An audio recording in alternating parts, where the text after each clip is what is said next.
بھائی وقت دیں حالات کو، حالات بدل جاتے ہیں، تبدیلی آ جاتی ہے۔ اللہ تبارک و تعالیٰ کمزوروں کو طاقتور کر دیا کرتا ہے، غریب کو امیر بنا دیا کرتا ہے۔ اللہ تبارک و تعالیٰ ان لوگوں کو جن کی کوئی آواز سننے والا نہیں ہوتا، ان کی چھوٹی آواز کو اللہ قوت دے دیتا ہے، طاقت دے دیتا ہے۔ شرط یہ ہے کہ آپ استقامت کا مظاہرہ فرمائیں، صبر کا مظاہرہ فرمائیں، آپ تھوڑا اپنی زندگی میں ٹھہراؤ لائیں، آپ تھوڑا حوصلہ کریں۔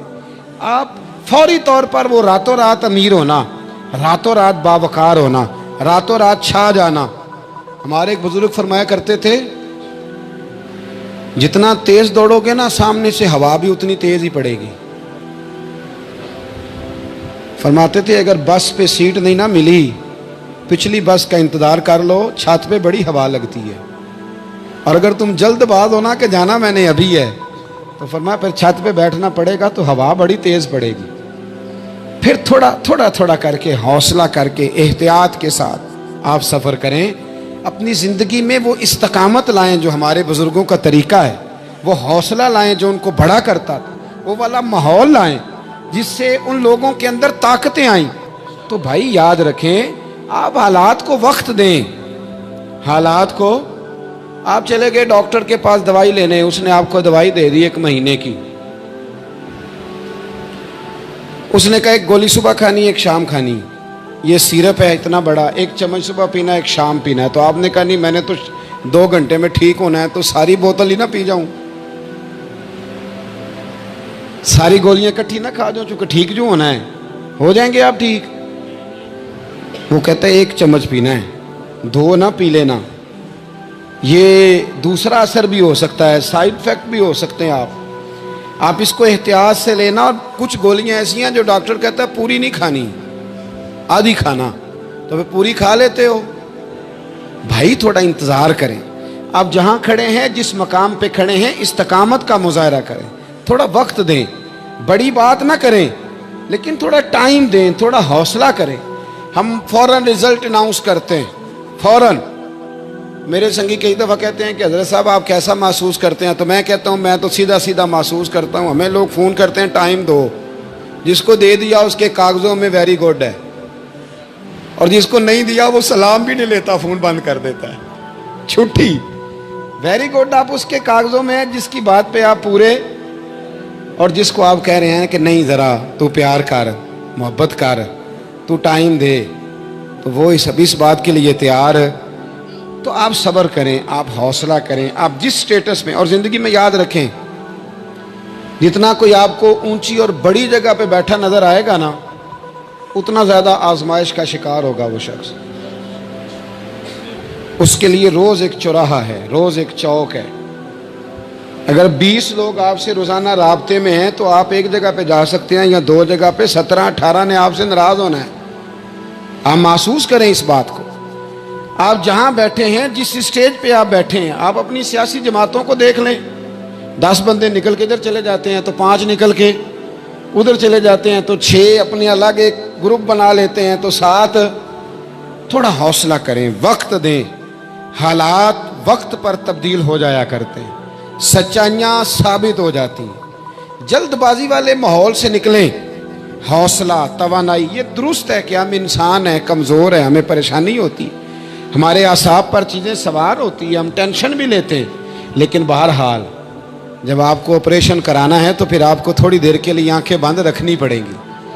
جب آپ کو ٹھیک ہونا ہے تو پھر آپ کو بیماری کو وقت دینا ہی پڑے گا، پھر آپ کو انتظار کرنا ہے، اور وقت بہت بڑا منصف ہے۔ اور بھائی بہت بڑے فیصلے ہو جاتے ہیں، بڑے بڑے انصاف ہو جاتے ہیں، اگرچہ وقتی طور پر فضا کچھ اور بنتی ہے، لیکن سچ ہمیشہ سچ ہوتا ہے، حق ہمیشہ حق ہوتا ہے، حق نکھر جایا کرتا ہے۔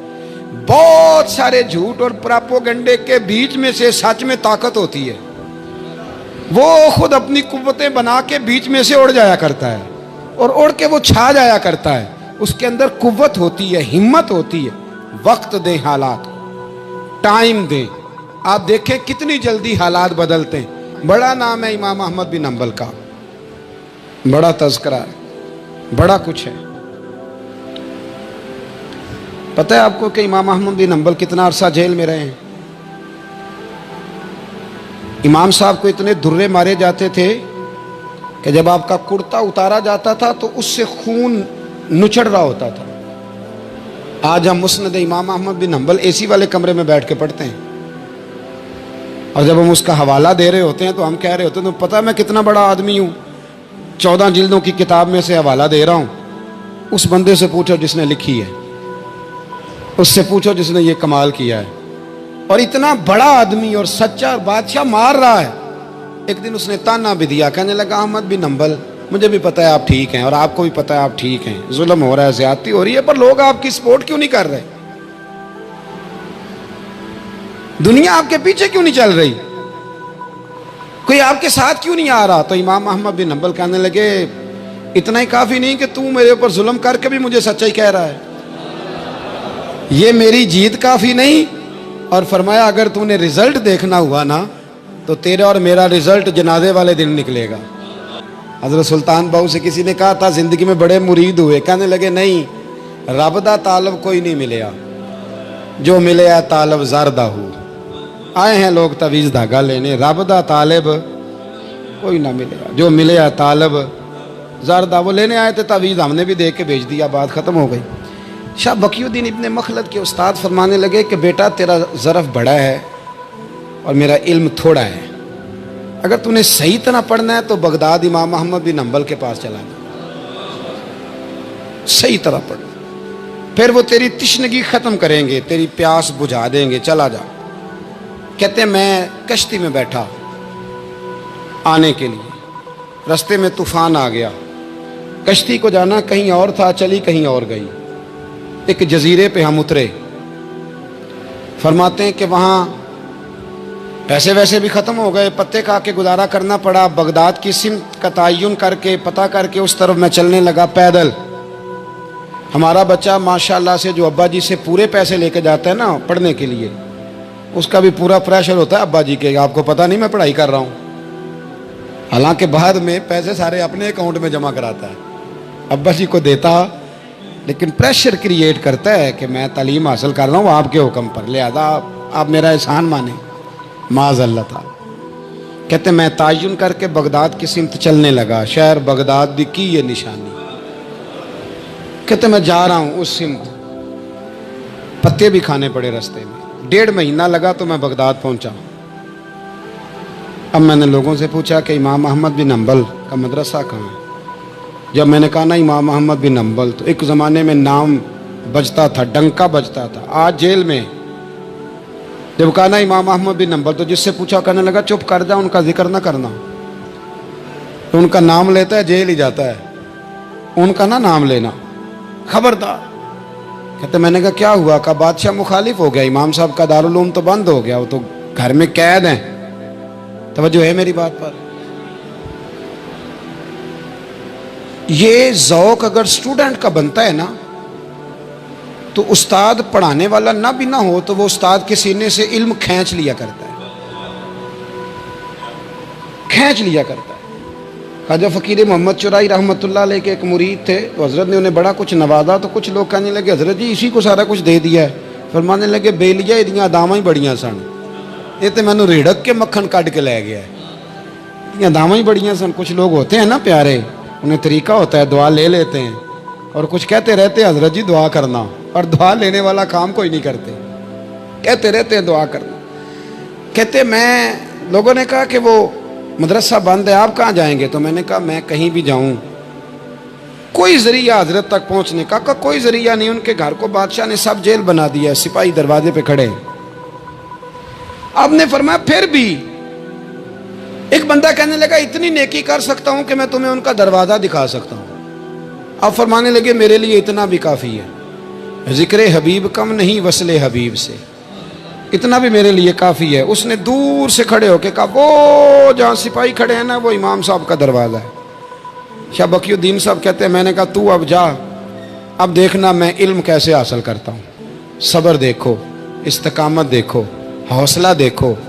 آپ فرماتے ہیں کہ میں نے نا اپنے سر سے ٹوپی اتار کے کسی کو دے دی، اور بال میں نے بخیر ڈالے سارے. ایک جگہ سے 2 جگہ سے کرتا میں نے پھاڑ لیا، ہاتھ میں نا میں نے پیالہ پکڑ لیا مانگنے والا،